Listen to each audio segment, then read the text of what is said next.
ఒక ఒక ఒక స్క్వేర్ కిలోమీటర్కి మోర్ దాన్ 1000-2000 పీపుల్ ఉన్న ఏరియా.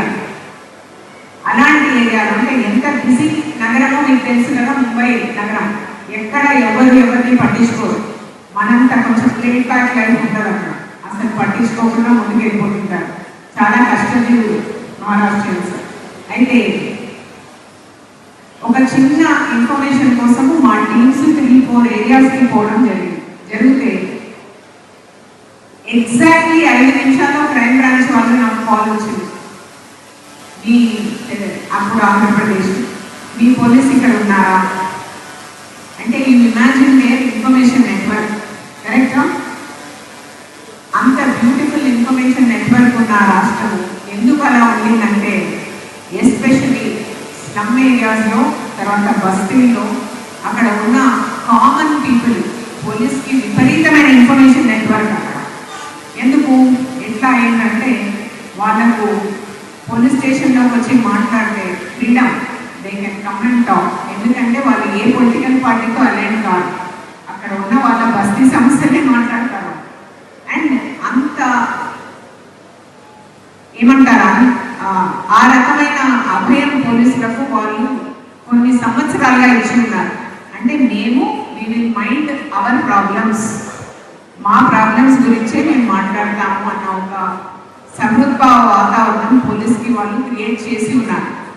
అది 2 రకాలుగా ఉపయోగపడింది. వాళ్ళకు ఉపయోగపడింది, తర్వాత అక్కడ ఉన్న పోలీస్ ఆఫీసర్స్కి కూడా ఉపయోగపడింది. ఎందుకంటే పోలీసింగ్ మీరు అనుకున్నట్టు ఒక మహిళ, లేదంటే ఒక జంటు, ఒక అమ్మాయి, ఒక ముసలి వయసు, లేదంటే పెద్ద వయసు ఉన్న వాళ్ళు కూడా పోలీస్ స్టేషన్కి వాకిన్ అయ్యి ఈ రోజుకి తెలంగాణ రాష్ట్రం మొత్తం, బికాస్ నేను కూడా ఒక తెలంగాణ మహిళను, వచ్చి మనం అడిగేది ఏమంటే, సార్ నాకు ఈ ప్రాబ్లం ఉంది, మీరు న్యాయం చేయండి. వాట్ ఈస్ దట్ న్యాయం? ఎవరికి తెలియదు. అది చెప్పే వాళ్ళకి తెలియదు, చేసే వాళ్ళకి తెలియదు. ఒకవేళ మీరు ఏమనుకోని ఉంటారో మైండ్లో మేము రీడింగ్ చేసి దానికి తగ్గట్టు మేము ప్రాబ్లంకి సొల్యూషన్ కనుక్కొని అది చేస్తేనే మీకు మేము ప్రాబ్లం సాల్వ్ చేసినట్టు.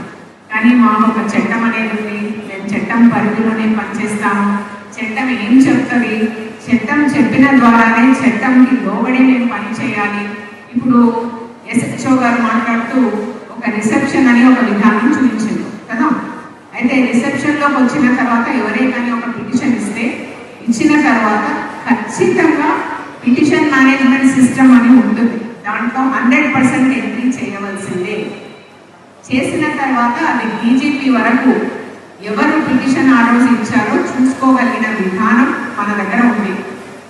ఒకవేళ పిటిషన్కి ఆయన ఏమన్నారు, మీరు అక్నాలెడ్జ్మెంట్ అడగండి అంటే మేమే చెప్తున్నాం మీరు అడగండి. ఎందుకు అడగమంటున్నారు?